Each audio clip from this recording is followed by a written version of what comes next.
Connaissez-vous la cistude d'Europe? Non? Comme beaucoup de monde, vous n'avez pas connaissance de cet animal merveilleux. Regardez et suivez-moi à la découverte de la cistude.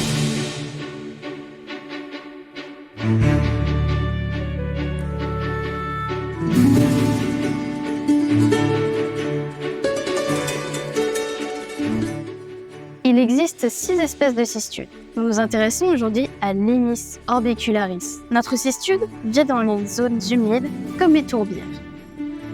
Ce type d'environnement possède une faune et une flore très spécifiques. Pour la faune, on retrouve des poissons, des grenouilles, des mollusques et d'autres animaux.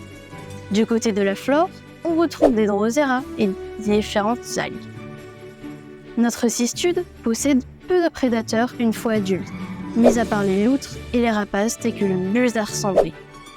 Du moins, les œufs et les petits sont très menacés par les renards, les cigognes, les sangliers et bien d'autres encore.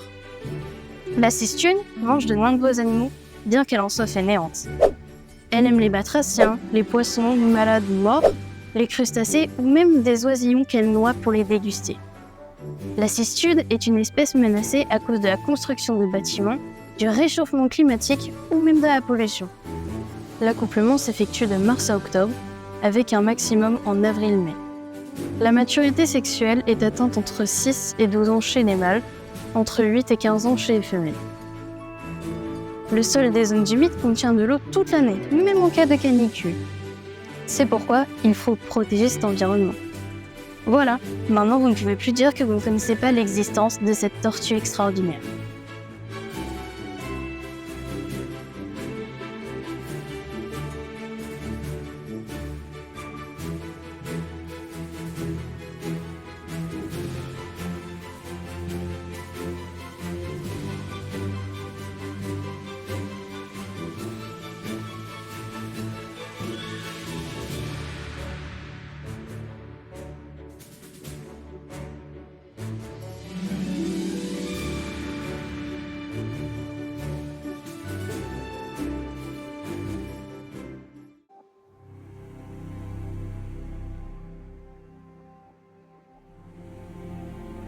Les cistudes, ça fait partie des espèces protégées.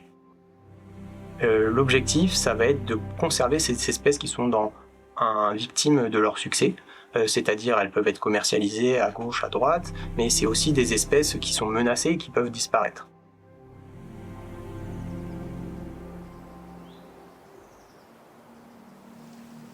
Alors, qu'est-ce que Natura 2000? Alors Natura 2000, c'est un réseau européen de sites protégés. Chaque État membre de l'Europe applique la politique de façon différente. L'objectif, c'est d'identifier des sites naturels de tailles différentes et de mettre en place des moyens financiers pour encourager les acteurs à agir pour la nature. Donc là, on est ce qu'on appelle devant un front de taille, qui est en fait utilisé aujourd'hui pour extraire en fait ces sables rouges. Et vous voyez différentes couleurs dans les sables. Et donc ces différentes strates se sont déposées avec la mer. Et la couleur, elle vient simplement du fait que les minéraux, donc les minéraux, ça peut être l'or, l'argent, le fer, colorent le sable. Et là, en l'occurrence, les traces rouges, c'est le fer. Donc on a ici des sables qui sont à peu près de cette période-là. Grande période, toi. Ouais, alors ça va entre moins 300 et moins 65 millions d'années. Et on avait à cette époque-là déjà la cistude. Donc au temps des dinosaures, la cistude était déjà présente sur Terre. Donc vous voyez, c'est une espèce qui remonte très loin. On peut même dire qu'aujourd'hui c'est un dinosaure, quoi. Et comment est-ce qu'on reconnaît une cistude? Alors, on reconnaît une cistude, d'abord c'est une tortue. Ensuite, elle a différents points essentiels. Sa carapace qui est plutôt lisse et assez de forme aplatie. Une cistude, ça va rarement faire au-dessus de 15-18 cm à taille adulte. Donc ça, c'est les premiers critères de base. Ensuite, on va s'intéresser à son épiderme, à sa peau. Là, elle est plutôt foncée, la peau, avec des ponctuations jaunes pour reconnaître la cistude. Ensuite, chez nous, on peut avoir d'autres tortues qui lui ressemblent, notamment la tortue de Floride. Donc elle se différencie parce qu'elle a des liserés jaunes et pas des points, et la plupart ont des taches sur la tempe de couleur rouge. Donc ça, c'est le moyen de faire le distinguo entre les deux espèces. Si on prend le cas de la cistude, là, on a vu, est-ce que la cistude, c'est dans quel milieu naturel qu'elle vit? Dans l'eau. Ouais, alors plutôt on va d'abord parler de l'eau, qu'on a dit qu'elle faisait quand même un gros cycle, vous vous souvenez, le cycle, le rond de vie dans l'eau. Donc elle va faire plusieurs étapes de sa vie à ce moment-là dans l'eau, elle va se reproduire, elle va s'alimenter, et à un moment, elle va être obligée de sortir de l'eau. Alors pour faire quoi? Pour pondre. Ouais, pour pondre, exactement. Est-ce que la cistude, elle vit seule ou en groupe et dans quel type d'habitat? Alors la cistude vit la majeure partie du temps seule. Il y a des regroupements mâle-femelle aux périodes de la reproduction. Et puis après, le couple se disperse. La femelle va vivre sa vie, aller pondre et ensuite rester dans le milieu à côté, milieu aquatique. Et les jeunes sont tout de suite indépendants, c'est-à-dire qu'ils sortent de l'œuf et du nid et ils sont tout de suite en capacité d'aller rejoindre un milieu naturel et manger.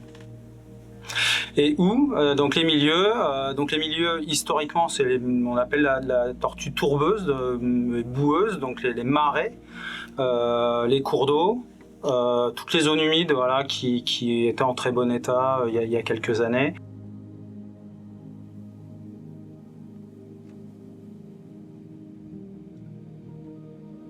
Donc là, c'est vraiment ce qu'on appelle la tourbière, l'espace que vous avez en face vous. Et la tourbière, du coup, on a dit que le sol, bon, ça s'appelait de la tourbe, et donc c'est de l'accumulation de végétation, ok. Naturellement, quand on jette des végétaux, des fruits, n'importe quoi, vous les mettez dans votre compost, ça va se dégrader en matière organique et puis ça va se minéraliser, etc.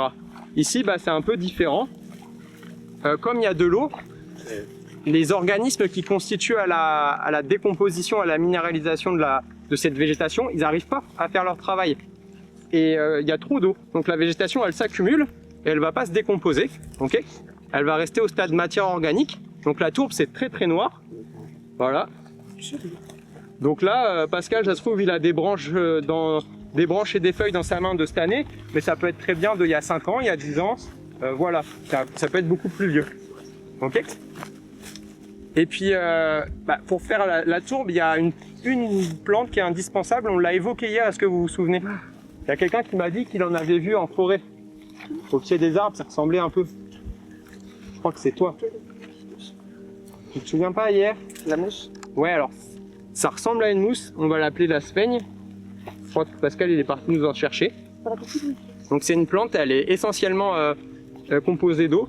C'est un peu comme une éponge, hein. C'est un peu comme la zone humide. Si vous la prenez dans vos mains et que vous faites ça, bah, l'eau, elle coule. Okay, et c'est cette spaigne qui, en s'accumulant, va contribuer notamment à former la tourbe. Pourquoi s'intéresse-t-on à la cistude d'Europe? Du coup, la cistude d'Europe, elle attire un intérêt particulier parce que ça fait partie des espèces un parapluie, c'est-à-dire qu'en protégeant ce type d'espèces, on va protéger plein d'autres espèces qui sont associées au même écosystème, au même milieu naturel.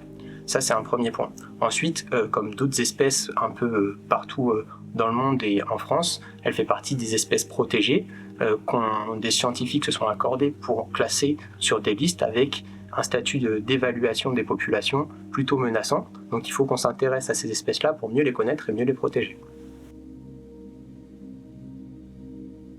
Et qu'est-ce qui fait que c'est une espèce protégée? Tout simplement, c'est des listes qui sont définies par des chercheurs et scientifiques qui se concertent et qui établissent ces listes-là à différentes échelles. Ça peut être nationale, régionale, départementale, européenne ou même mondiale, en fonction de son état de conservation, de la population, de degré de disponibilité, de présence, j'ai envie de dire, de l'espèce à des endroits donnés. Et donc ces listes, elles peuvent être révisées tout au long de la vie, tout simplement.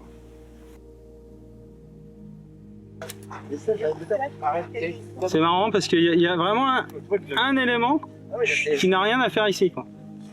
Le pneu. Ouais. Le pneu? Et là, ça m'inquiète parce que ça veut dire que vous en voyez partout dans la nature, des pneus. Ouais.